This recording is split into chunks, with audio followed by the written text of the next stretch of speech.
Welcome to the chemistry for better tomorrow. आज का हमारा जो टॉपिक है वो है सिंथेसिस ऑफ बेगोन।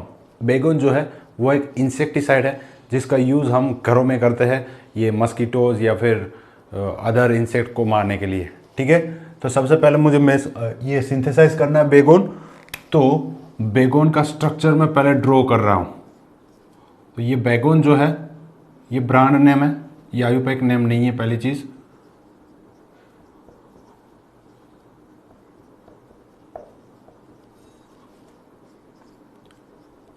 ये जो स्ट्रक्चर है ये है बेगोन का। और एक चीज़, एग्ज़ाम में कितने मार्क्स में पूछा जाता है उसके हिसाब से आपको यहाँ पर सिंथेसिस देना होता है। मोस्टली जितने भी सिंथेसिस मैंने देखे वो एक ही स्टेप में है, लेकिन हम 2 स्टेप में सिंथेसिस दे सकते हैं। तो सबसे पहले मैं यहाँ से स्टार्ट करूँगा। ये बॉन्ड ब्रेक कर दो, ये बॉन्ड भी ब्रेक कर दो, दोनों को हाइड्रोजन दे दो।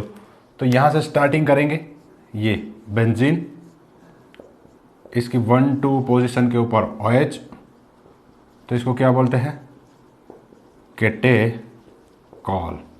अब ये केटेकॉल का अगर मुझे मिथिलेशन करना है, अल्काइलेशन हमने देखा था, तो मैं क्या कर रहा था वहाँ पर, पहले NaOH ले रहा था। NaOH ये बेस, ये एसिड, यहाँ से -H2O, 1 मोल लूँगा तो एक का एनायन बनेगा, फिनोक्साइड आयन बनेगा। ये ऑक्सीजन के ऊपर नेगेटिव चार्ज आ गया फर्स्ट स्टेप में।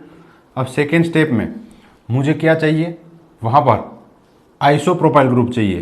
तो मैं यहाँ पर आइसोप्रोपाइल क्लोराइड ले लूँगा। जैसे ही ये ऑक्सीजन के ऊपर नेगेटिव चार्ज आएगा फर्स्ट स्टेप में, ये ऑक्सीजन अटैक कर देगा ये कार्बन के ऊपर, यहाँ से क्लोरीन इलेक्ट्रॉन लेकर चला जाएगा। तो ये ऑक्सीजन के साथ Na+ था, यहाँ से Cl-, तो यहाँ पर बाय प्रोडक्ट ये बनेगा NaCl। और प्रोडक्ट कुछ ऐसा बन जाएगा, ध्यान से देखो, ये OH एज इट इज, ये O, ये हाइड्रोजन का रिप्लेसमेंट ये ग्रुप से, कौन सा ग्रुप है ये, CH3। इसको नाम देना है मुझे, मान लो। तो अगर यहाँ OCH3 होता तो मैं बोल देता मिथोक्सी, इथोक्सी। ये कौन सा हो गया, आइसोप्रोपोक्सी। तो ये ग्रुप है आइसोप्रोपोक्सी। आइसोप्रोपोक्सी, आइसोप्रोपोक्सी ग्रुप। अब इतने पार्ट को हम क्या बोलते हैं, फिनॉल। तो फिनॉल में ये कार्बन को नंबर 1 देते हैं, ये इसको 2 देते हैं। तो ये 2 के ऊपर है आइसोप्रोपोक्सी ग्रुप, तो ये बन गया 2 आइसोप्रोपोक्सी फिनॉल। अब ये दोनों में चेंज किया, देख लो ध्यान से एक बार। तो यहां से ये हाइड्रोजन का रिप्लेसमेंट करना है मुझे इस ग्रुप से, CONH-CH3 से। तो मैं कुछ ऐसा ले लेता हूं, बहुत सारे रूट से देखेंगे हम कैसे प्रोडक्ट बन सकता है। ये CO, ये NH, ये CH3। तो यहां से H, यहां से Cl, ये बन गया मेरा बाय प्रोडक्ट। अब इसको नाम क्या दूंगा मैं, वो भी समझ लेते हैं। तो ये इसको नाम देने के लिए पहले मैं यहां पर ऐसा कुछ लिख देता हूं, ये CO, ये OH, ये NH2। इसको क्या बोलते हैं हम, कार्बामिक एसिड, है ना। अब कार्बामिक एसिड में से अगर मैं ये OH ग्रुप निकाल दूं, इसकी जगह पर अगर Cl लगा दूं, तो ये एसिड क्लोराइड हो गया। तो एक एसिड की जगह पर क्या लिखूंगा मैं, एक एसिड की जगह पर मैं क्या लिखूंगा, एसिड के लिए लिखते हैं, एसिड क्लोराइड के लिए लिखते हैं ऑयल क्लोराइड। तो इसका नाम लिखूंगा मैं कार्बामोइल क्लोराइड।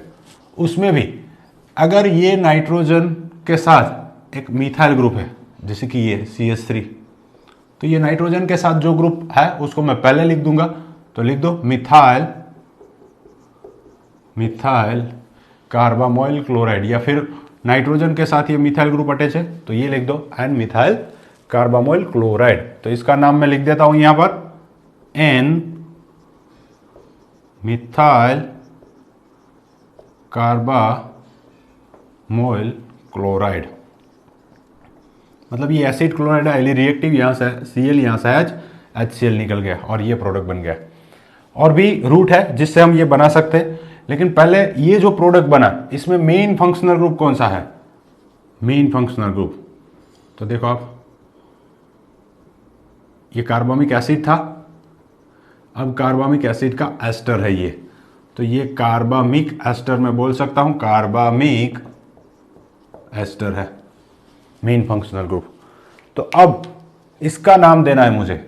देखो ये ऑक्सीजन के साथ अगर ये बेंजीन जुड़ा होता तो मैं लिख देता फिनाइल, फिर इसका नाम जो भी है लिख देता, लेकिन ये सिंपल इतना ग्रुप फिनाइल नहीं है, फिनाइल में भी कुछ अलग है। ये देखो, ये फिनाइल में ये कॉम्प्लेक्स सब्स्टिट्यूएंट हो गया ना, फिनाइल में भी सब्स्टिट्यूएंट, तो इसको नंबर 1 दे दो, इसको नंबर 2 दे दो। 2 के ऊपर कौन सा ग्रुप है, आइसोप्रोपोक्सी। तो इस मॉलिक्यूल के पूरे मॉलिक्यूल का आयुपेक नाम जो बनेगा वो कभी कभी एग्जाम में पूछ लेते हैं पेपर को डिफिकल्ट बनाने के लिए। तो मैं इसका नाम क्या लिख दूंगा, ऑक्सीजन के ऊपर ये ग्रुप है तो ब्रैकेट में लिख देता हूं 2 आइसोप्रोपोक्सी फिनाइल। ये ऑक्सीजन के साथ अटैच है, मुझे कुछ लिखने की जरूरत नहीं है।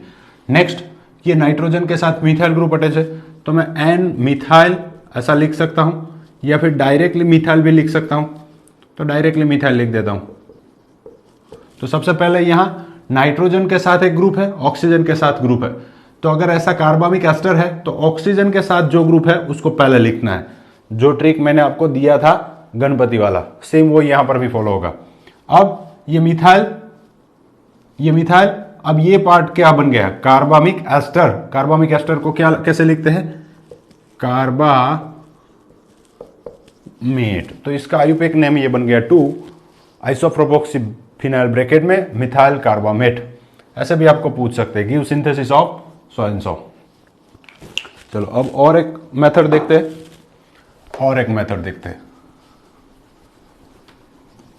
जिससे ये बनाया जा सके। तो देखो यहां पर मैंने कार्बामिक एस्टर बनाया। कार्बामिक एस्टर फिनोल का रिएक्शन करके हमने बहुत सारी बार बनाया है। तो चलो एक और मेथड, यहां पर ये ग्रुप ले लेता हूं मैं, carbon double bond oxygen, carbon double bond NH CH3। ये ध्यान से देखो, NH CH3, देखो N double bond C double bond O, isocyanate है ना ये, यहां पर मिथाइल है तो नाम लिख देता हूं मैं मिथाइल आइसोसाइनेट। कभी कभी यहां स्मॉल अमाउंट में ऑर्गेनिक बेस डाल देते हैं, तो ये ऑर्गेनिक बेस डाल दिया मैंने। जैसे ही बेस डाला तो इसका न्यूक्लियोफिलिसिटी वैसे तो बढ़ेगा। अब ये ऑक्सीजन के ऊपर लोन पेयर है, वो अटैक कर देगा इस कार्बन के ऊपर। ये आइसोसाइनेट है, मैं मैकेनिज्म डिटेल में नहीं जा रहा हूं, क्योंकि पहले ये ऑक्सीजन लेगा, फिर वो ट्रांसफर होंगे इलेक्ट्रॉन, वो नाइट्रोजन लेगा। लेकिन डायरेक्टली बता दिया मैंने आपको कि जब भी आइसोसाइनेट लेना है तो ये कार्बन के ऊपर पहले न्यूक्लियोफाइल अटैक करेगा, ये इलेक्ट्रॉन नाइट्रोजन ले लेगा, नाइट्रोजन के ऊपर नेगेटिव चार्ज, ये नेगेटिव चार्ज के साथ ये हाइड्रोजन जुड़ जाएगा।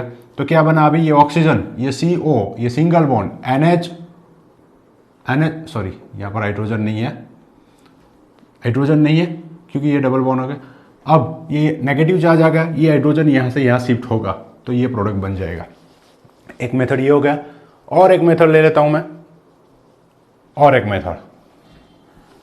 चलो थर्ड मेथड, मान लो फर्स्ट स्टेप में मैं इसका रिएक्शन इसके साथ करा देता हूं, COCl, जिसको हम क्या बोलते हैं, फोस्जीन, या फिर कार्बोनिल क्लोराइड। फोस्जीन, यहां पर आल्कली ले लो, बेस आल्कली, और लिखते हैं ऐसा बेंजीन एज सोलवेंट। तो ये आल्कली यहां से प्रोटॉन खींचेगा, H+ निकल गया, ऑक्सीजन के ऊपर नेगेटिव, ये नेगेटिव इसके ऊपर अटैक कर देगा, यहां से क्लोरीन इलेक्ट्रॉन लेकर चला जाएगा ऑल ओवर, यहां से H+, यहां से Cl-। तो प्रोडक्ट कुछ ऐसा बनेगा, ध्यान से देखो, ये बेंजीन, यहां पर जो ग्रुप था आइसोप्रोपाइल ऑक्सीजन के ऊपर, वो एज इट इज रहेगा। ये ऑक्सीजन के साथ क्या जुड़ गया, COCl। अब मुझे इसमें क्या चेंज करना है, देख लो एक बार, ये OCO तो है ही वहां पर, यहां पर NHCH3 चाहिए ये क्लोरीन की जगह पर, तो ये अभी भी एसिड क्लोराइड है, इसका रिएक्शन अगर मैं इसके साथ कर दूं NH2CH3, क्या होगा ये मिथाइलमाइन, है ना, या फिर मिथेनमाइन। बेंजीन सॉल्वेंट ले लेता हूं, तो यहां से H, यहां से Cl, ऑल ओवर HCl निकल गया और ये प्रोडक्ट बन गया मेरा। तो सिंथेसिस में कोई भी डाउट है तो कमेंट सेक्शन में ज़रूर लिखिएगा। और एक इंपॉर्टेंट चीज़, इसके जितने भी यूजेस है मैं डिस्क्रिप्शन में लिख दूंगा। Thank you.